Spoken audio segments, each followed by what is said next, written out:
Hello, Internet and YouTube friends. Hello. Many of you who watch my YouTubes, probably over the more in the last, I would say in the last year, have possibly noticed that there has been a transition in my presentation. And many of my presentations in my YouTube activity is fundamentally for myself. Yeah, it's for myself. And anybody that's honest is going to admit to that as well, that it's basically for themselves. People who see themselves on a screen and represent themselves on YouTube, it's a kind of exhibitionism that goes on, and artists generally are exhibitionists.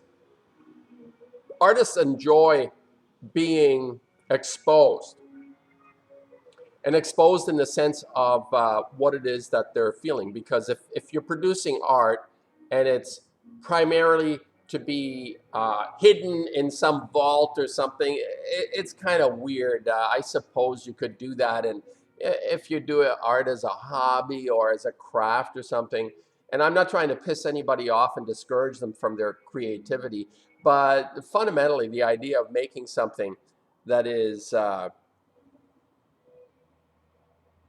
that might be uh, incentivized to be recognized for an insight or understanding, that's a good feeling. It's something that's a really good feeling. I think people that are involved in exhibiting or expressing themselves among, even in conversations, there is a kind of imposing yourself through propositions or assertions,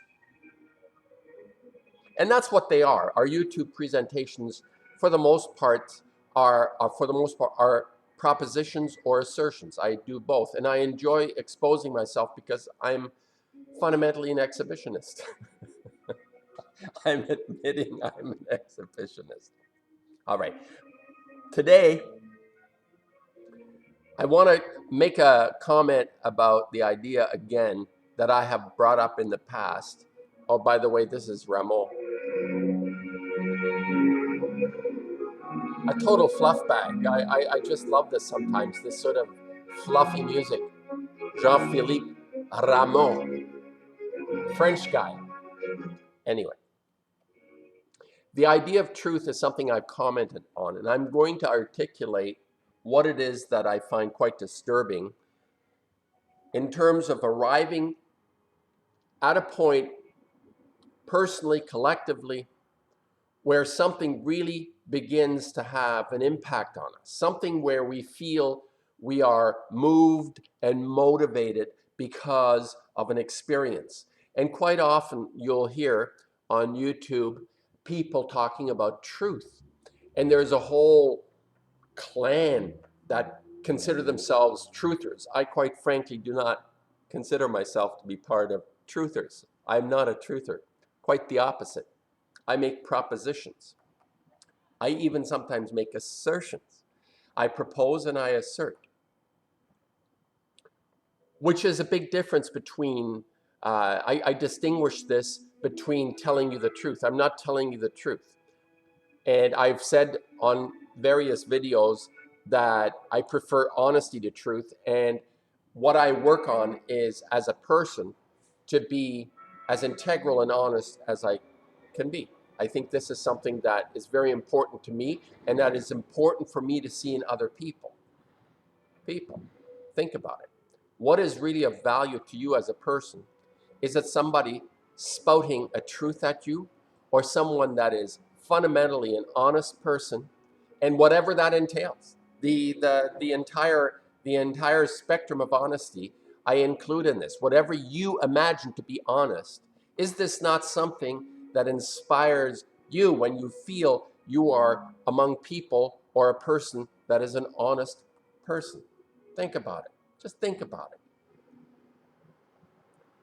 And as we evolve through this feeling, this sense of honesty that we live, there is obviously conscience, what I refer to as conscience, that part in us that is driven almost, that is, in some of us anyway, that have this feeling of wanting to do the right thing. And when you have done something wrong, when you know you've done something wrong, you're going to try and make it right.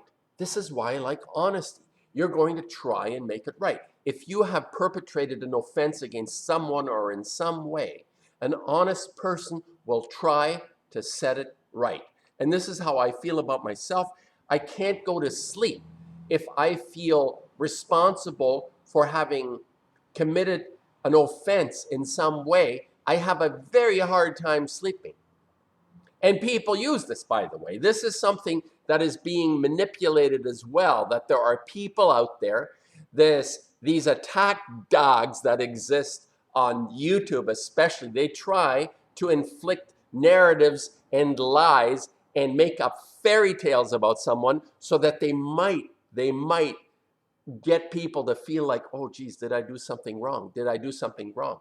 I say the world is not what it appears to be. And people are very clever at manipulating the idea of the world is not what it appears to be and inflict and instill doubts in people. This is something that is, well, it goes way back when. I always go back to Akhenaten, who proclaimed that he had a direct access to the omnipotent being, and everyone else on the planet should be subjugated to his liaison with the omnipotent being, and he was the guy that ran the joint. I mean, what a subterfuge that was. It's magnificent. I wish I could do that. And it would have been okay if he was a decent person, but he wasn't. He was a psycho. He was a nutcase. He was batshit crazy, this Akhenaten guy. Killed people. Many people suffered. So my introduction, I reflect back on this incident because of the idea of truth. And truth is something that is very itinerant. It's like a wanderer. Truth can be quite a wanderer. And it's not what most people adhere to is a sense of universality in truth. That you say truth is connected to some kind of universality. But there are so many instances when people were very dogmatic about certain circumstances that appeared to be completely, totally truthful, but ended up being a bunch of hooey. And I reflect on this in terms of other souls of conscience who are attempting to change our path. Someone I have referred to in the past, like Kevin Annett, who has exposed the residential catastrophe schools in Canada, Native children used, abused, murdered, admitted by the people that ran the joint or are still running the joint, the churches, governments. My respect for this person, until I see otherwise, that it's a part of a disinformation campaign, which everybody kind of piles on. When they want to discredit someone, they create doubts in people's mind, and it doesn't succeed because I sense people through their honesty, not through what other people tell me. I have a sort of a spidey sense. We all do on the honesty, and I find that a person on the level of producing or acting on a fundamental integral part of themselves that puts them at risk. I find that to be quite extraordinary, and it happens very little. Like we see in our popular culture, the icons we have, they don't come out. They don't open their pie holes, these chicken shits, these cowards, these icons, these Brad Pitts, these people of magnificent, the George Clooney's that everybody imitates and wants to be like. Please, please don't go for this popularity contest. It's not a popularity contest when you get down to the fundamentals of our existence and what it means to be a human being, especially at this time, what I call the age of fission. So the idea of truth, my ruminations, my proposition that truth is anything but universal. It is more related not to lies, but confusion. That a truth is not opposed by a lie, but a confusion. So Obviously, lies can become truth, as truth are lies. But the fundamental notion of being involved in truth or being a truther, you're also contributing in some way or other to the confusion. Yes, you do, because a lot of people, let's say if you're an adherent to if you're a religious type of truther, you fundamentally place all your being trust in some form of belief, and that belief may change at any given time. Yes, that's how it works. It has worked this way over history. There is nothing constant in truth. I have not perceived an external, and this I need to actually articulate very clearly, that as it applies to the external world, there is no such thing as a universal truth. This is my conclusion. And there are many enlightened people among all religions, whether it's Tao or Buddhist or Hindu or even Catholic. The people I find most despicable of religions, the Catholics, the Roman Catholics and the Vatican, these sissies in dresses, as who was it that called them that? Anyway, my interest here is to articulate something that is very important in our ability to change. That what is it within us that gives us the opportunity to change? And dogmas or truths have never changed us for the better. I have, in my limited experience, I suppose, of history, I cannot claim that there is any truth that has changed anyone for the better. Now, what has changed a person for the better is their conscience integrity, their honesty. This makes a huge difference to you and me. When you encounter people that have this quality, they don't go around telling you the truth. They give you, they propose things, or they have assertions, opinions, all that, but they don't come out with a truth. And in order to understand this whole notion of truth, we need to contextualize it in what it is that's at stake when people are truthers, when they feel so convinced about something. What is that is at stake? And there are different aspects to this, and one of them is that we are functioning within a worldview, and truth is perceived to alter worldview. Again, a mistake. It's not true. Our worldview is never changed by a truth. And we are subverted into accepting things that are called universal or truths that will change our way. But it doesn't work that way. Let's say you're an addict. You're an addict and you need your next fix. No matter how much truth you're being exposed to, it is a fundamentally internal battle that we win to overcome an affliction. And it's the same way with truth. Truth pretends to be an internal reality that is fixed on the external, and it doesn't work that way. Truth is the most subversive element in making or allowing us to change. Truth sucks, quite frankly. Like I say, I prefer honesty, integrity, decency to truth. And a lot is at stake for the people that spout truth, because they have a benefit. There's a conflict of interest. And truth, that kind of commitment people have to truth, there's always a benefit for that person who espouses truth. Truth is always like at the end of, you have some kind of like, what is that? Maybe, okay, even if it's self-satisfaction of saying, well, a lot of people think the way I do, have my worldview. So what? You have like 1 billion or 2 billion people all believing the same thing? How fucking insane is that? For billions of people to actually come down on the same side. It's not our nature. It's not our nature. It's not what the essential part of myself has nothing to do with however someone else behaves. What is your contribution? What is my contribution? It certainly isn't towards truth. It's by realizing our true potential as a human being, which is very individual. Why do you think everybody looks different? Yes, we have noses and eyes and ears and all the functionalities of And we are compared to other animals that have the same thing. They have noses and ears, even if they swim underwater. Universality and truth are not what makes us be who we are. We are individuals who ultimately come to a point in our life where we feel connected. And to impose something on us that, like a truth, a dogma, a religion, it will divert us from this true potential. This is how I feel. Now, you're going to say, now, okay, what's that got to do with anything in the real world?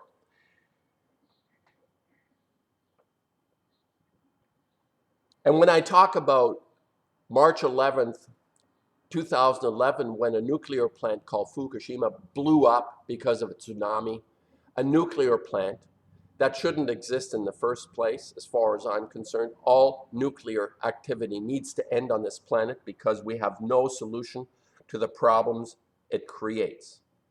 And I would say that is a truth right now until we figure out how to handle it. And then that truth is obsolete. I can be thrown under the bus. You don't give a shit about me if you know a way of stopping nuclear fission from continuing once it starts. This is our problem. Nuclear fission, invented by actually Strassman Hahn, and there was a woman involved, Lise Meitner. She should also be included in this. So it wasn't just the boys club that did it, it was a woman involved as well. These people should go down in ignominy. They should be held in such disgust and disregard, considering where we have ended up with this technology. We literally have no idea what to do with it, and that is a truth, until I'm proven otherwise. I'm more than happy to be wrong on this, but I see no evidence that this is not a universal reality right now. Right now. This is a truth right now. I do adhere to certain aspects of our existence that fundamentally are universal right now, but it could change. It could change if they come up with a way of solving the problem of nuclear waste and all the devastation that it's creating. I would gladly say I was wrong, but I know I'm not, because they've come out and said we don't know what to do with it. This shit is terrible, but let's keep on doing it. Let's keep on doing it. So this is something that fits into this, my assertion, my understanding. And what I want to reiterate here, and I'll end it here, I think, about truth, that I'm creating propositions. I reflect on things. I'm thoughtful. I wonder about stuff, and I reflect on things. And universality and truth are not the same thing. Universality, I don't really think it exists in the sense of an external world. I do believe it exists in an internal sense, and swamis and insightful people of wisdom have actually attempted to communicate this in their own way through practices, I suppose, whichever way that might be. I attempt in my way to do it through my work, the stuff that you see behind me most of the time. And you know, in reality, there is function, and then you have theory. And both are, I suppose they're inclusive. You have function and theory, and the two can overlap, but fundamentally our nature is to be part of function rather than theory. And it brings me back to the idea of religion, which is a form of belief or faith. People say faith and belief, and I've said these aspects in our nature create cultures. Belief and faith create cultures, belief more than anything. And religions are a scourge from this point of view because they destroy hope. Yeah, they destroy hope. You adhere to a way, a philosophy, a theorizing about the omnipotent being or the mystery, and you attach yourself to a dogma, it destroys hope. You may be attached to truths, but they're dogmas that can change at any time. Just like I said, the Catholic Church believed it to be totally a moral position, a standard of behavior that was acceptable, not only acceptable, but almost demanded that you, a white person, would have a black slave or a slave working for you in the 1800s. Yes, this was a truth. It was universal. And that, of course, was eclipsed when people of conscience stepped in. A couple of nuns, I mentioned this on my YouTubes, that came and said, hey, boys, this is not, we can't live with this idea of having slaves. It doesn't work with all the other rules you create, most likely, I would say arbitrarily. Those tablets that you come down from Mount Olympus or Mount Sinai, wherever you were, it just doesn't fit into that kind of idea very well. So I'm reflecting on people that are adamant about being truthers. I would highly recommend, I really recommend, there is an internal investigation. What I've always insisted, that we do this work, this internal work, and fundamentally deal with the honest part of ourselves, which originates in conscience. And I love the idea of conscience because it literally, if we're in touch with this, forces us to want to do the right thing. It doesn't mean we don't make mistakes, but it really gives us this fundamental grounding, this function in the external world that actually end up making things better than the way when we came into this existence, that we can contribute to something that makes the place better. And it's not because we have a truth that we adhere to, because it changes all the time. There is no constant in truth. Truth changes. The victor writes history. It's the same idea. This is what we're subject to. So stop proselytizing truths and realities. Do your assertions, have your theories, be whatever, but have the humility to say it could change. But in this process of change, we actually become better. This is the most important part, that we leave this door open towards changing. And this is the only tool, the greatest weapon we have to defeat the psychopaths that are trying to kill all life on this planet. Because everyone is attached with the psychopath to some sort of despicable truth of some kind. And it'll turn, all right, if it's not really aggravating us, fine, have your truth, whatever that might be. If it doesn't affect me, it's just a footnote then. But I'm talking about really monumental, important issues in our lives, have nothing to do with truth. It's something else. And the bastards are getting away with it because they can create the doubt in our minds through their truths.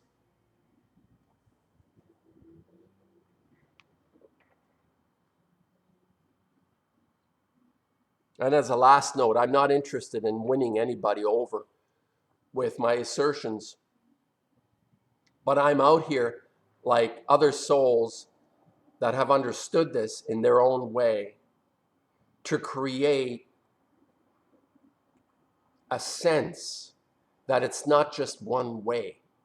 This is very important to me, that if I see, for example, another artist producing work that is fundamentally different from what I make, but feel totally attracted and attached to it, this is quite extraordinary and wonderful. You see, they don't have to be like me for me to like what they do. Quite often I like, there are people, I suppose, that I share certain similarities with in the way I express myself, and I'm gravitated, it's like a bird of a feather, but it's not a prerequisite. We find souls that we commune with who are fundamentally, like I feel, engaged in this integral, in our determination to act our conscience, not through any dogma or truth, but through our honesty. And I think this is incredibly important at this time if we're going to defeat the bastards who've basically taken over. They've had the field for the last 6,000 years. Let's take it back. That's what I say. Let's take it back. Rameau.